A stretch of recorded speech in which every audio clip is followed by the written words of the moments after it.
estão comigo, dá um glória a Deus. Maravilha de Deus. Todos acharam Atos dos Apóstolos 9? Leamos o verso 3.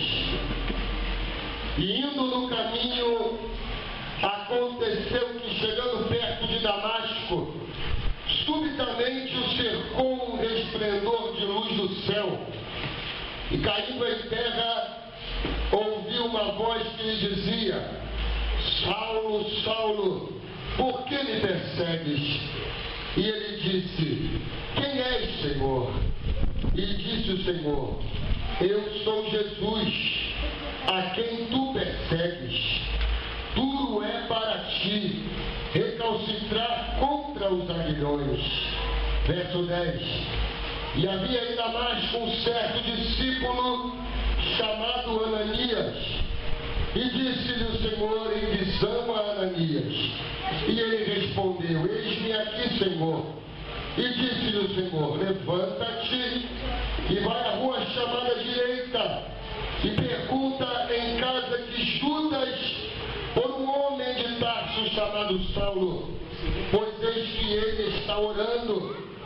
E numa visão ele viu que entrava um homem chamado Ananias, e punha sobre ele a mão para que tornasses a ver. E respondeu Ananias: Senhor, de muitos ouvi acerca deste homem, quantos males tem feito aos teus santos em Jerusalém, e aqui tem poder dos principais dos sacerdotes para prender a todos os que invocam o teu nome. E disse-lhe, porém, o Senhor: Vai, porque este é para mim um vaso escolhido para levar o meu nome diante dos gentios e dos reis e dos filhos de Israel, e eu lhe mostrarei quanto deve padecer pelo meu nome. E Ananias entrou em casa e, impondo as mãos, disse: Irmão Saulo, o Senhor Jesus, que te apareceu no caminho por onde vinhas, me enviou para que tornes a ver e sejas cheio do Espírito Santo. E logo lhe caíram dos olhos como que umas escamas, e recuperou a vista, e levantando-se foi batizado. Amém. Diga comigo: no cair das escamas. Agora vira para o seu irmão e diga: no cair das escamas, Deus se revela a nós. Você tem que dizer com mais graça. Assim nem ele acredita. Diga comigo de novo: no cair das escamas, Deus se revela a nós. Amém. Podem sentar. Você tem que dizer com graça. Senão, ninguém acredita. Você tem que acreditar no que você está dizendo. Amém? No cair das escamas é o tema da mensagem que eu quero pregar nesta noite. A Bíblia vai nos falar de que Jesus é assunto aos céus em Atos 2, em Atos 1. Em Atos 2, Jesus se revela aos discípulos e passa com eles 40 dias ensinando-os como eles deveriam se comportar como verdadeiras testemunhas de Jesus nesta vida. Jesus vai encher cada um do Espírito Santo, vai cumprir a promessa dita a Joel, vai dar graça a Pedro, vai dar graça aos apóstolos, para que, pregando a palavra, as pessoas se arrependessem dos seus pecados e forem salvos. Mas a Bíblia vai falar que havia um homem por nome Saulo. Esse homem aprendeu aos pés de Gamaliel, o fariseu, na escola de profetas com o nome Essa escola era a escola do sacerdote e também do grande ensinador chamado Gamaliel. Paulo aprendeu aos pés de Gamaliel a ser zeloso, a ser um homem que lutava pelo prol das Escrituras, pelo prol de tudo aquilo que Deus havia dado escrito a Moisés na Torá. E a Bíblia vai dizer que Paulo perseguia, que Paulo dava ordem a matar. A Bíblia diz que Paulo consentiu, capítulo 6, em Atos dos Apóstolos, consentiu na morte de Estevão, o primeiro mártir da igreja. A Bíblia diz que Paulo entrou junto aos principais da sinagoga, no qual ele tinha grande destaque por ser um homem muito conceituado em Roma, por ser um homem muito conceituado em Israel. Ele entra aos pés dos principais e pede a eles carta, ou seja, autoridade, para que ele pudesse ir às aldeias e às cidades prender os cristãos.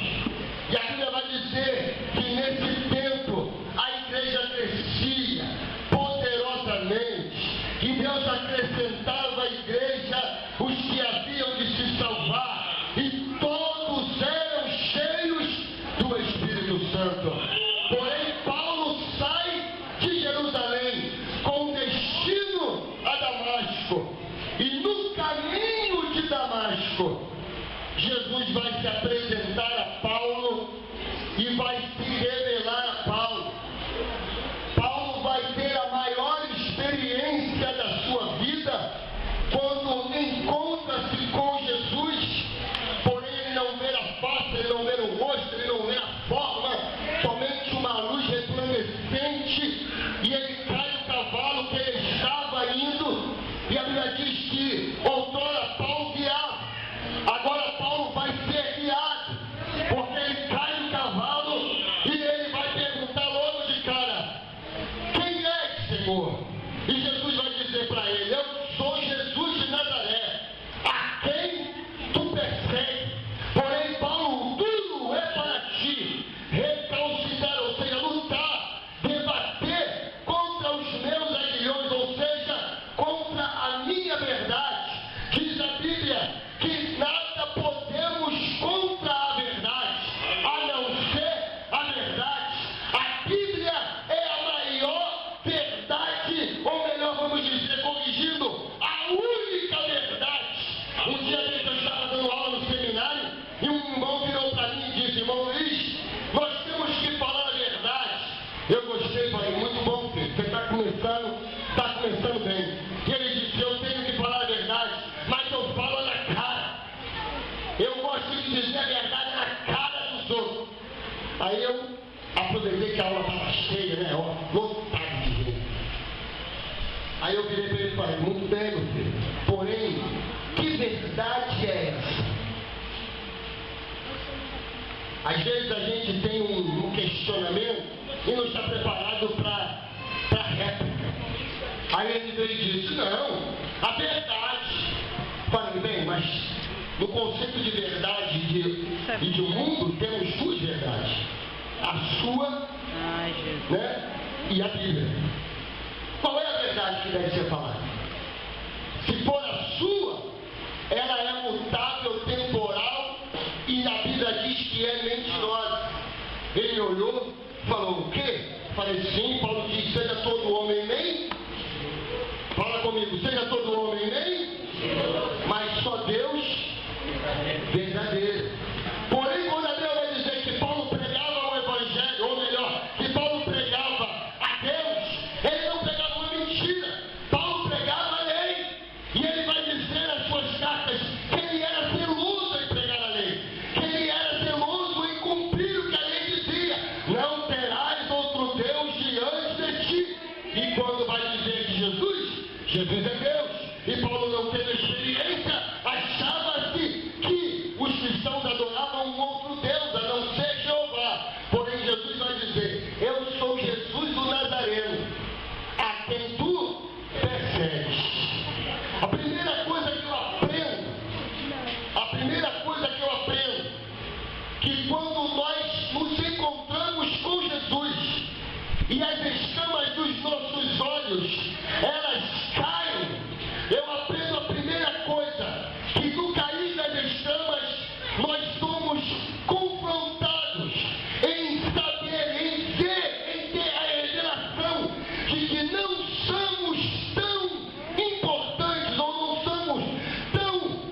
bem conceituados, ou não somos tão bem verdadeiros quanto achávamos. Quando as escamas caem, na realidade, nós somos como que saindo das trevas e indo para a luz se resplandece, e aí a gente vê que o que a gente pensava que era, na realidade a gente não é. Diga para o seu irmão, eu não sou o que eu achava que eu era. Quando as escamas caíram dos olhos de Paulo, Paulo viu verdadeiramente, eu não sou o que eu achava que eu era. Paulo achava que ele era poderoso, que ele era o homem que podia fazer e acontecer. Diante de Jesus, ele viu que ele não é nada, que ele não pode nada e que Jesus é o Senhor. Sem a clareza do Evangelho, o homem acha-se o Senhor da situação, o Senhor que pode mudar a circunstância, o Senhor que pode mudar todas as coisas. Nós achamos, Nelson, que temos poder de mudar a nossa vida. Não temos poder de mudar nada. A Bíblia diz que o poder está nas mãos de Deus. Ele tem todo o poder para fazer e acontecer. Paulo sai no caminho para Damasco com autoridade. A Bíblia vai dizer que a história também, e esse negócio aqui está me prendendo, eu vou dizer para tudo, porque eu não consigo pregar parado não. Pregar parado, engessado para mim, dá um nervoso tremendo. Estou indo, o negócio está me segurando igual cachorro preso. Arranca esse negócio aí. A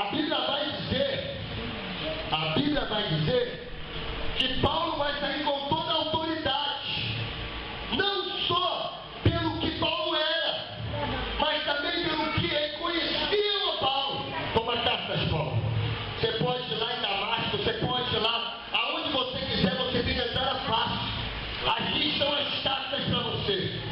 E às vezes, irmãos, a nossa posição diante da sociedade, a nossa posição diante da igreja, o que nós achamos ser diante dos outros, como nos colocamos diante um dos outros, a gente acha que é muita coisa e que pode fazer muito, e às vezes até menospreza quem não tem tanto conhecimento, tanta sabedoria, quem não estudou muito, quem não tem tanta teologia como a gente, quem não tem tanta experiência quanto a gente acha que temos, porém Deus não está atrás de nada disso. Deus não está atrás de conhecimento, de sabedoria, Deus não está atrás de gente totalmente conceituada. Deus está atrás, segundo Davi, de um coração contrito e de um espírito quebrantado. Porque é isso que Deus não rejeita. A Bíblia vai dizer que Deus não rejeita a um coração contrito e a um espírito quebrantado. Por quê? Porque ali o homem mostra quem ele é verdadeiramente. No caminho das escamas, Paulo vai sair e a Bíblia vai mostrar em Atos dos Apóstolos, segunda passagem de Pedro. Lucas escreve Atos dos Apóstolos com toda a propriedade, porque ele viveu com Paulo, viu o que Paulo fez, viu o que Paulo escreveu, viu que Paulo, as obras que Paulo deixou, viu as obras que Paulo tinha para fazer. Porém, Paulo vai deixar escrito que a sua sabedoria e o seu conhecimento ele considerava como nada, para que ele pudesse chegar ao menos ao conhecimento de Cristo. O que eu entendo com isso? Toda a minha cultura, todo o meu conhecimento, toda a minha sabedoria não é nada se não estiver ungida pela revelação de Deus. Eu vou te dizer, você sabe o que significa sabedoria? Sabedoria do grego significa saber, dor do saber. Salomão vai escrever dizendo: o muito saber traz o quê? O muito saber traz enfado e cansaço. Sabedoria demais traz dor. A gente faz o que não deve, fala o que não deve, pratica o que não deve, porque acha que sabe muito. Porém, a Bíblia vai dizer: quem não tem sabedoria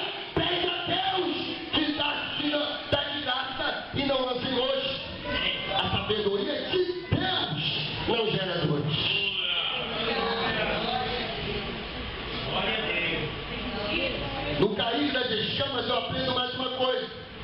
A sabedoria se adquire com a experiência no caminho da vida. Conhecimento não traz sabedoria. Conhecimento traz cultura. Estudar demais, André, traz cultura. Você passa a ser uma pessoa culta.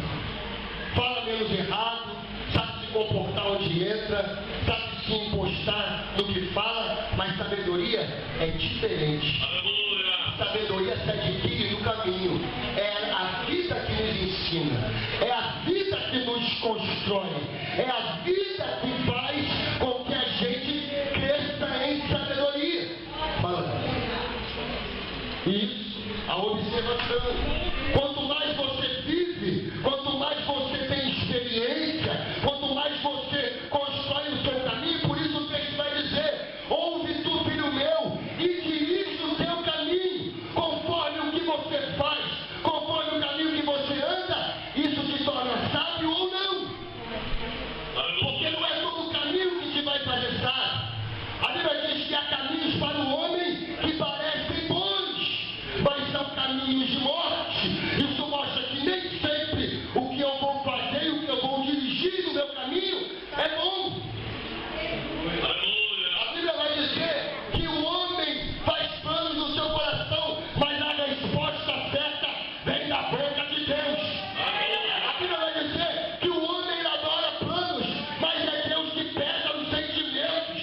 A Bíblia vai falar que o homem astuto elabora, os arquitetos fazem plano, porém é do Senhor que vem a confirmação.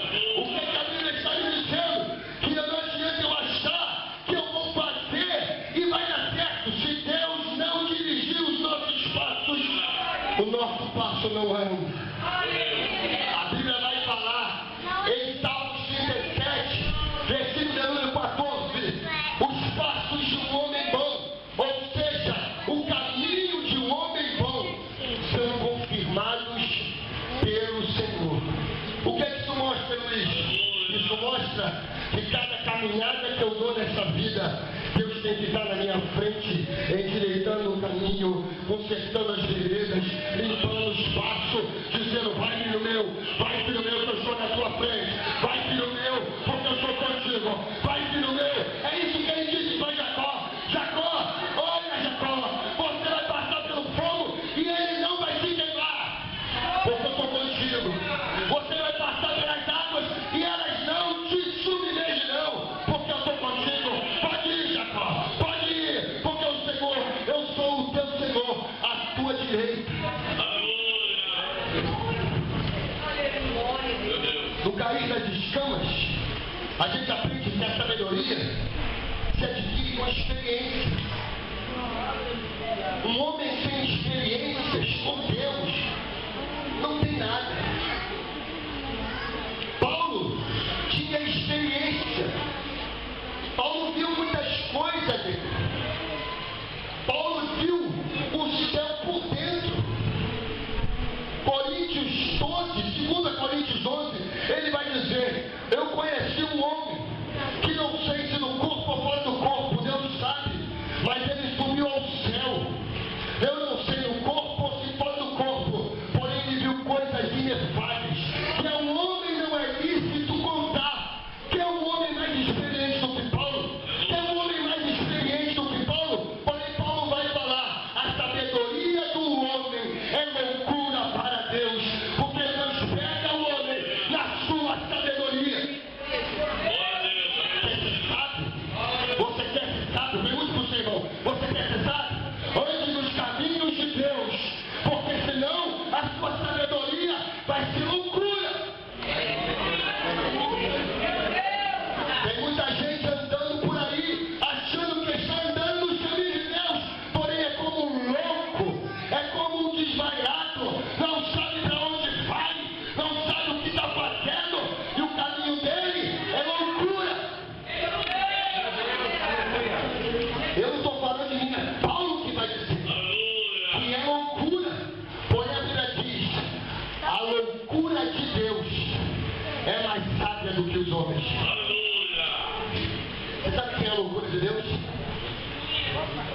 Jesus é a loucura de Deus. A gente que prega Jesus é dado como louco. Porque você prega quem você não viu, quem você não toca. Você prega quem você sente e quem você acredita. Eu falar do Nelson, vou encontrar um monte de defeito nele. Ser rouco, de vez em quando, meio assim, trucudo. Mas é gente boa, gosta dele. Camarada, aprendi a amá-lo. Ele, Renato. Mas a gente vai olhar para o Nelson e vai ver vários problemas, vários defeitos, várias dificuldades que a vida vai trabalhar nele. Porém, quando você vai para a Bíblia diz que Jesus era perfeito em toda a sua estrutura. Como ovelha levada ao matadouro, ele foi aos seus examinadores. Pilatos olhou para Jesus e disse: eu não vejo erro neste homem. Como é que eu vou matar ele? Eu não vejo erro nele. Não tem como mandar matar. Manda para Herodes. Manda para Pilatos. Eu não posso. Aí joga para o povo. Por isso, escute. Nem sempre a voz do povo é a voz de Deus. E aí, povo, o que vocês dizem? Crucifica Jesus e solta Barrabás. Quando João vai ter a primeira revelação, dizendo: no princípio era o Verbo, e o Verbo era Deus, e o Verbo estava com Deus, e ele se fez carne e habitou entre nós, e vimos a glória do unigênito do Pai, cheio de graça e de verdade. Jesus vai escrever em João 14, dizendo: olha aqui, ou melhor, em João 17: se vocês crerem em mim, como diz os mandamentos, eu e o Pai viremos em você e faremos em você morar. Que loucura maior do que essa? Um Deus que você nunca viu, que você nunca fez nada por ele, um Deus que você nunca encheirou ele, nunca viu o perfume dele, porém ele se faz carne na terra, se coloca no invólucro humano, e a Bíblia diz que ele condenou o pecado da carne. Ele se fez carne perfeito, imaculado, para condenar a loucura dos homens e tornar a sua sabedoria conhecida. A sabedoria de Deus é Jesus. Jesus é a maior sabedoria. Jesus vai dizer, ele vai revelar. A gente está falando de caminho, tá? Tá ou não tá? Além de Jesus ser sabedoria, Jesus é caminho. Eu sou o caminho, a verdade e a vida. Ninguém vem ao Pai senão por mim. Quando Jesus coloca esse ponto de que ele é o caminho, Jesus está dizendo: quem é sábio anda nos meus caminhos. Quem é sábio pensa um caminho que deve ser feito. Quem é sábio não toma decisões sem me consultar. Quem é sábio sabe chegar aonde tem uma luz. Quem é sábio sabe o caminho do céu. Quem é sábio ganha almas. Quem é sábio faz a minha vontade. Quem é sábio cumpre os meus mandamentos. É sábio? Você quer ser sábio? Observe a lei de Deus. Cumpra o mandamento de Deus.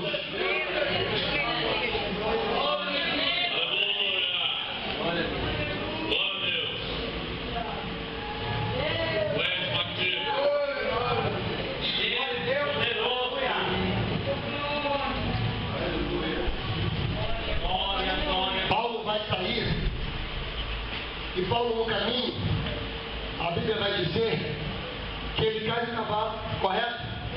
Fica cego e vai para um lugar chamado Rua Direita, na casa de Judas. Não é Judas, esse Judas aqui não é o Judas Iscariote, que estava morto. Esse Judas aqui também não é o irmão de Jesus, porque estava fazendo as obras de Deus em outro lugar. Esse Judas aqui é um Judas da história. Porém, ele vai para a casa de Judas orar. Isso mostra que quando a gente está cego, o único que pode nos endireitar e nos conduzir no caminho correto é aquele que ouve as nossas orações. Eu vou entrar nisso depois. Porém, a Bíblia vai dizer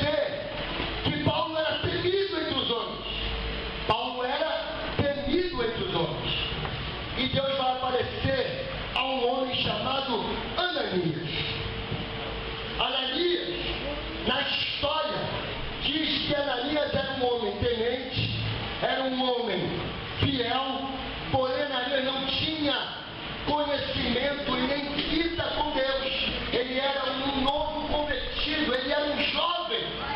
Ananias era um mancebo na presença de Deus. Porém, Jesus vai aparecer para Ananias e diz para ele: Ananias, vai à rua direita, na casa de Judas, e tu vai encontrar um homem de joelho lá. O nome dele é Saulo. Você vai pôr as mãos sobre ele e ele vai ficar são. Olha o temor de Ananias. Não, mas eu não vou mesmo. Sabe por quê? Porque eu tenho ouvido falar que esse homem tem poder para matar e ele tem perseguido a tua igreja. Jesus vai dizer: não, vai, porque eu preciso mostrar para Paulo o quanto ele deve padecer pelo meu nome. O que você encaixa nisso, Luiz? Todo mundo que vive uma vida de sabedoria terrena, que não tem experiência com Deus, sofre na vida, padece na vida. Mas quem tem experiência com Deus, anda bem. Os seus passos são dirigidos pelo Senhor e ele é bem-aventurado.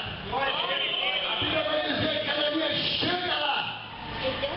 E agora quem era desprezado se torna valorizado. Agora se torna valorizado. Paulo perseguia os cristãos. Para ele, os cristãos não tinham valor. Para ele, os cristãos não eram nada. Para ele, os cristãos deveriam ser mortos. Porém, agora, cego, ele tem que depender de quem tem comunhão com Deus. Ele tem que depender de quem tem experiência com Deus.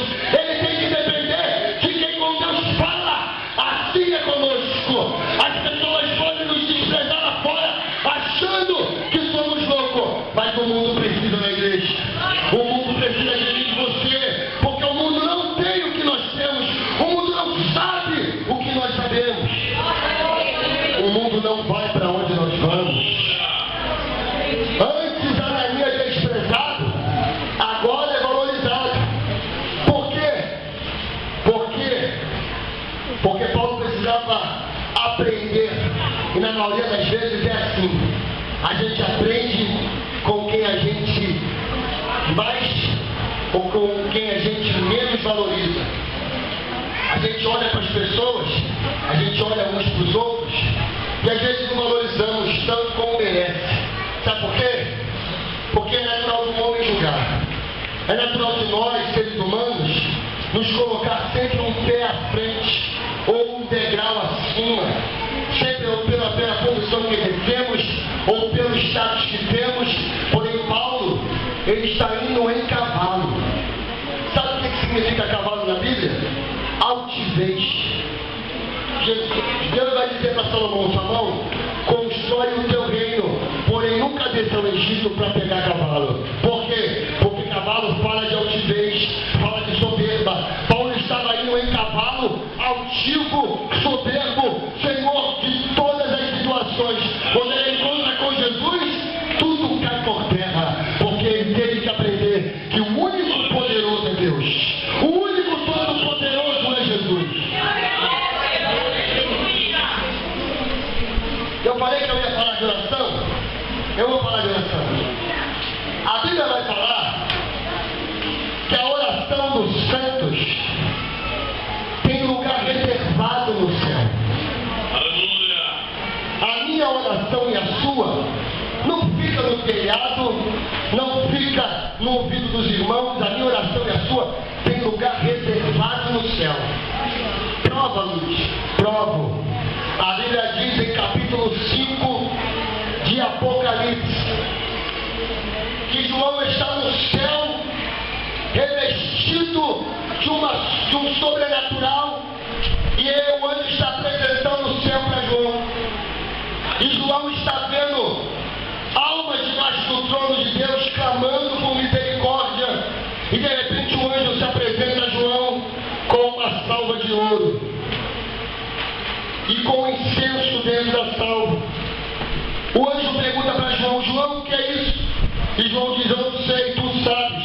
E ele diz: estas são a oração dos santos. A minha oração, meu querido, e a sua oração para Deus tem cheiro. A minha oração e a sua oração para Deus tem sabor. A minha oração e a sua oração para Deus tem valor.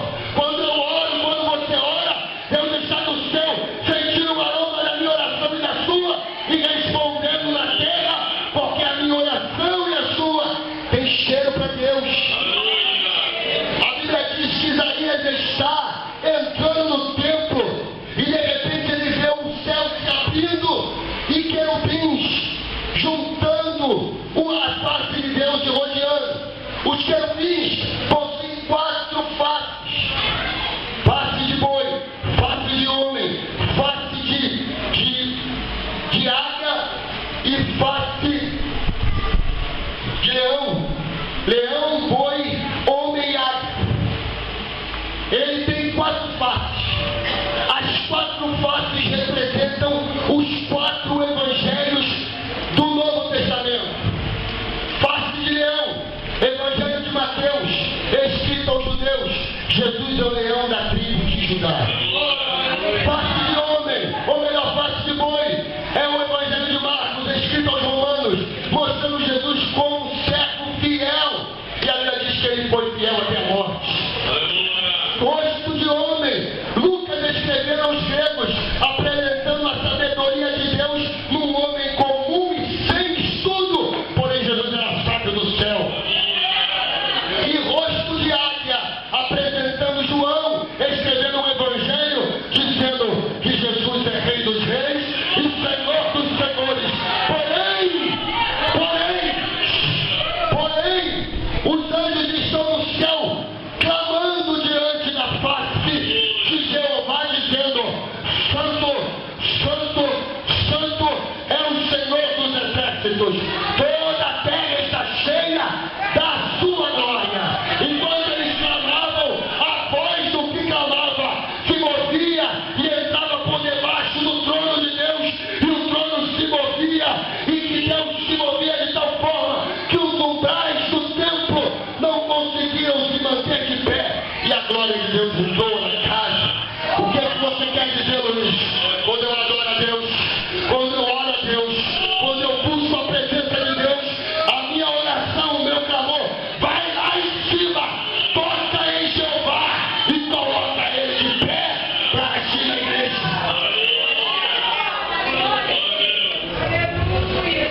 A Bíblia vai falar que enquanto eles estão adorando, capítulo 4 de Apocalipse diz que os anjos estão dizendo: digno é o Senhor, digno é o Senhor, digno é o Senhor de ser adorado.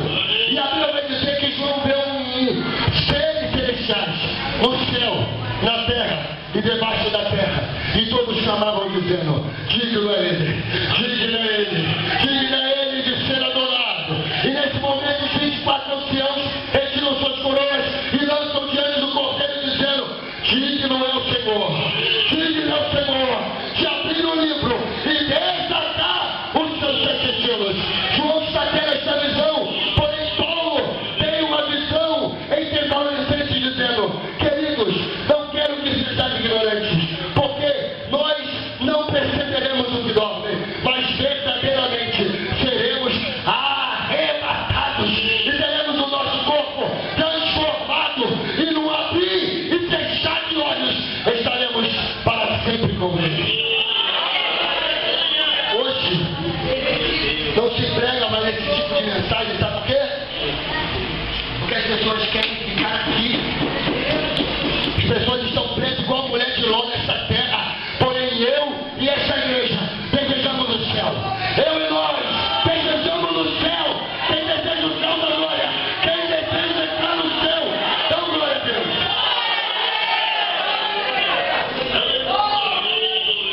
A Bíblia vai dizer que enquanto todos os seres estão adorando, clamando e buscando a Deus, Jesus está no trono.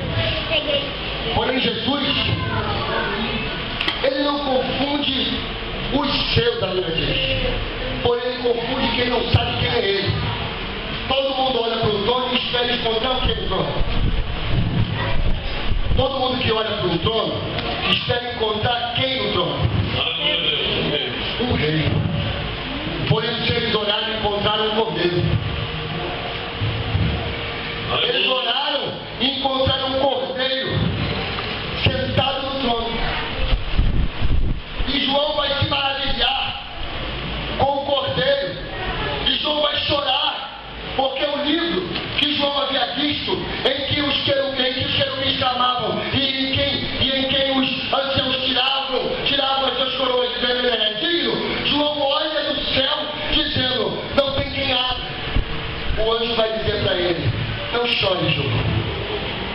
Eis aí o Cordeiro de Deus, que tira o pecado do mundo. Morreu e ressuscitou. E é digno de abrir o livro e desatar os seus 7 selos. Só Ele é digno. Só Ele é digno. Só Ele tem poder sobre a terra, o céu e todos mais.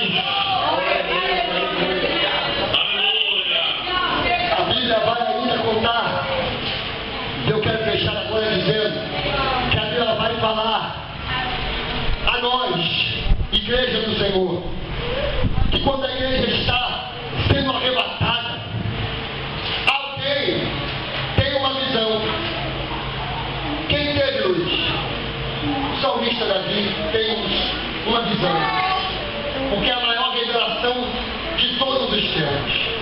Qual é a visão? Salmo 24. A Bíblia vai dizer, no Salmo 24, na epígrafe, Jesus glorificado.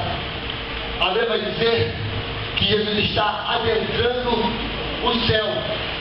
E quando ele está adentrando o céu, ele vai com uma comitiva. Eu quero explicar para você quem é a comitiva. Isaías está vendo o ser. E a Bíblia diz que a glória do Senhor encheu o templo, porém o séquito de Deus havia entrado sobre a casa. Eu falei para a Cristiane, a gente já estudou sobre isso, e eu falei, pensando para mim, o que é séquito? Séquito significa, uma das traduções, comitiva, ou aqueles que o seguem. Jesus, ou melhor, Deus, quando entrou no templo de Isaías, quem seguiu Deus? Os anjos. Porque os anjos são a comitiva de Jeová. Quando ele estava clamando, a Bíblia diz que o anjo foi lá, pegou uma tenaz e queimou os lábios de Isaías. Um anjo. Agora eu vou te mostrar quem é a comitiva de Jesus. Jesus está entrando no céu. E quando Jesus está entrando no céu, ele está adentrando as regiões celestiais. Alguém grita lá de dentro: levantai, ó portas, as vossas cabeças. Levantai, ó portais eternos, para que entre o Rei da Glória. Alguém lá de dentro pergunta: quem é o Rei da Glória? E alguém de fora diz: o Senhor forte e poderoso, o Senhor dos exércitos, é o Rei da Glória. Aí alguém lá de dentro pergunta de novo: levantai, ó portas, as vossas cabeças. Aí respondem: quem é o Rei da Glória? Aí a igreja, que é a comitiva de Jesus, que vai na frente com Jesus, vai dizendo: o Senhor forte e poderoso na batalha, o Senhor dos exércitos, Ele é o Rei da Glória. Ele é o único digno, Ele é o Senhor.